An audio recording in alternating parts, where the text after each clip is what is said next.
ಪಕ್ಕನೆ ಹೊತ್ತಿದಂತಾಯ್ತು ಬೆಳಕು. ಆ ಇಂದ್ರಭೂತಿಯ ಮನದಂಧಕಾರದಲ್ಲಿ ಬಿದ್ದಂತಾಯ್ತು ರೊಟ್ಟಿ ಜಾರಿ ತುಪ್ಪದಲ್ಲಿ, ಸಕ್ಕರೆ ಜಾರಿ ಹಾಲಿನಲ್ಲಿ. ಒಳಿತು ವ್ಯಾಪಿಸಿ ಹೋದ ತೀರ್ಥಂಕರರ ಕೀರ್ತಿ ಎಲ್ಲೆಡೆಗೂ. ಇಂತಿರಲು ಚರ್ಚಿಸಿ ಅವರೊಡನೆ ನಾನು ಸೋಲಿಸಿದವರನ್ನು ನಿಜದಿ ಅಧಿಕಗೊಳ್ಳಬಹುದೆನ್ನ ಹಿರಿಮೆಯು. ಅಂತೆಯೇ ಬಿಡದೆ ಉಪಯೋಗಿಸಿಕೊಳ್ಳಬೇಕು ನಾನೀ ಸದಾವಕಾಶವನ್ನು. ಇಂತು ಯೋಚಿಸಿ ಇಂದ್ರಭೂತಿಯು ನಿಶ್ಚಯಿಸಿದನು, ತೆರಳಲ ವಿಪುಲಾಚಲಕ್ಕೆ ದರ್ಶಿಸಲ ದಿನೇಶ್ವರನನು.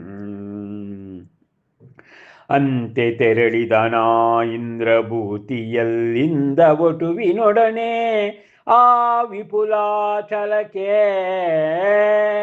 ತೀರ್ಥಂಕರನ ಸಮವಸರನಕ್ಕೆ ಅನುಸರಿಸಿಯಲವರನ ಶಿಷ್ಯವರ್ಗವು ಅವನನೇ ಕಿನ್ನರಿ ಜೋಗಿಯನು ಹಿಂಬಾಲಿಸುವ ಎಳೆಬಾಲರಂತೆ.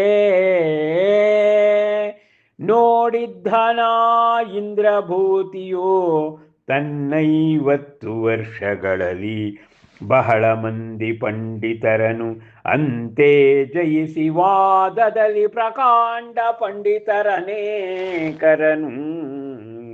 ಪಡೆದಿದ್ದನು ಹಲವು ವಿರುದ್ಧ ಭಾವಲಿಗಳನ್ನು ಅಂತೆ ಯೋಚಿಸುತ್ತಲಾ ಬಗೆಗೆ. ಗೆಲುವನೆಂದಾ ತೀರ್ಥಂಕರನನು ನಿಶ್ಚಯಿಸದೆ ಸಾಗಿದ್ದನ ದ್ವಿಜಶ್ರೇಷ್ಠನು ಆತ್ಮವಿಶ್ವಾಸದಲ್ಲಿ.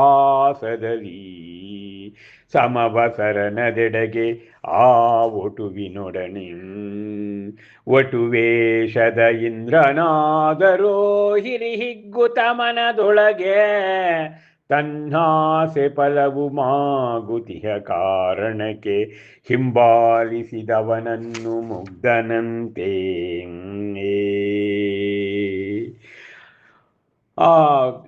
ಹೇಳ್ತಾ ಇದ್ದಾನೆ ಇಂದ್ರಭೂತಿಗೆ, ವಿಪ್ರಮೋತ್ತಮರೇ, ನನ್ನ ಗುರುಗಳು ಅಂದರೆ ಭಗವಾನ್ ಮಹಾವೀರ ವರ್ಧಮಾನ ತೀರ್ಥಂಕರರು. ಈಗ ಅವರು ವಿಪುಲಾಚಲ ಪರ್ವತದ ಬಳಿ ಧ್ಯಾನಮಗ್ನರಾಗಿದ್ದಾರೆ ಅಂತ ಹೇಳ್ತಾನಂತೆ. ಆಗ ಇಂದ್ರಭೂತಿಗೆ ಪಕ್ಕನೆ ಹೊಳೆದಂತಾಯಿತು ಬೆಳಕು. ಅಬ್ಬಾ, ಅವನ ಮನದ ಅಂಧಕಾರದಲ್ಲಿ ಬಿದ್ದೋಯ್ತು ಅವನ ಮನಸ್ಸು.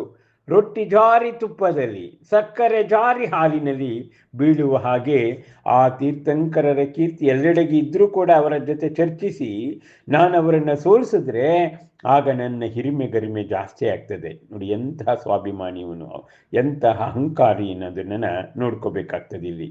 ಆಗ ಇಂದ್ರಭೂತಿನಿ, ನಾನು ವಿಪುಲಾಚಲಕ್ಕೆ ಹೋಗಬೇಕು, ಆ ಜಿನೇಶ್ವರನನ್ನು ನಾನು ದರ್ಶಿಸಬೇಕು ಅಂಥೇಳಿ ಅವನು ಇಂದ್ರಭೂತಿಯಲ್ಲಿಂದ ವಟುವಿನ ಜೊತೆ ವಿಪುಲಾಚಲಕ್ಕೆ, ಅರ್ಥಾತ್ ಮಹಾವೀರ ತೀರ್ಥಂಕರರ ಸಮವಸರಣಕ್ಕೆ ಅವನ ಶಿಷ್ಯವರ್ಗದ ಜೊತೆ ಹೋಗ್ತಾನೆ. ಇವನು ಹೋಗ್ತಾ ಇದ್ದ ಸಮವಸರಣಕ್ಕೆ ಅವನ ಶಿಷ್ಯರು ಕೂಡ ಕಿನ್ನರ ಜೋಗಿಯನ್ನು ಹಿಂಬಾಲಿಸುವ ಎಳೆಬಾಲಿರಂತೆ ಸಾವಿರ ಶಿಷ್ಯರು ಅವನ ಜೊತೆ ಹಿಂದೆ ಹೋಗ್ತಾ ಇದ್ದಾರೆ. ಆಗ ನೋಡಿದ್ದನ ಇಂದ್ರಭೂತಿ, ಅವನು ಕಳೆದ ತನ್ನ 50 ವರ್ಷಗಳಲ್ಲಿ ಪ್ರಕಾಂಡ ಪಂಡಿತರನ್ನು ಅವನು ವಾದ ಮಾಡಿ ಜಯಿಸಿ ಅವರಿಂದ ಅನೇಕ ಬಿರುದು ಭಾವನೆಗಳನ್ನು ಪಡ್ಕೊಂಡಿದ್ದ.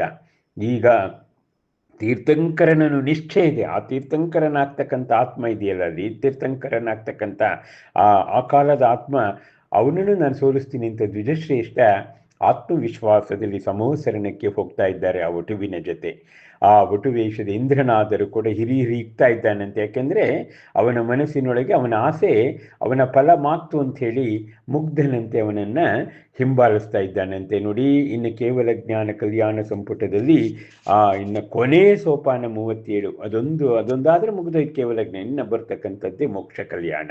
ಅಬ್ಬಬ್ಬಾ, ಆ ಸಮವಸರಣ ಮಂಟಪವನ್ನು ಆ ದ್ವಿಜಶ್ರೇಷ್ಠ ಹೇಗೆ ಪ್ರವೇಶ ಮಾಡ್ತಾನೆ, ಇಂದ್ರ ವಟುವಾಗಿರ್ತಕ್ಕಂಥ ವಟುವಾಗಿರ್ತಕ್ಕಂಥ ಇಂದ್ರ ಹೇಗೆ ಕಾಣಿಸ್ಕೊಳ್ತೇನೆ ಅನ್ನೋದನ್ನು ನಾವು ಮುಂದೆ ತಿಳ್ಕೊಳ್ಬೇಕು. ನಮಸ್ಕಾರ.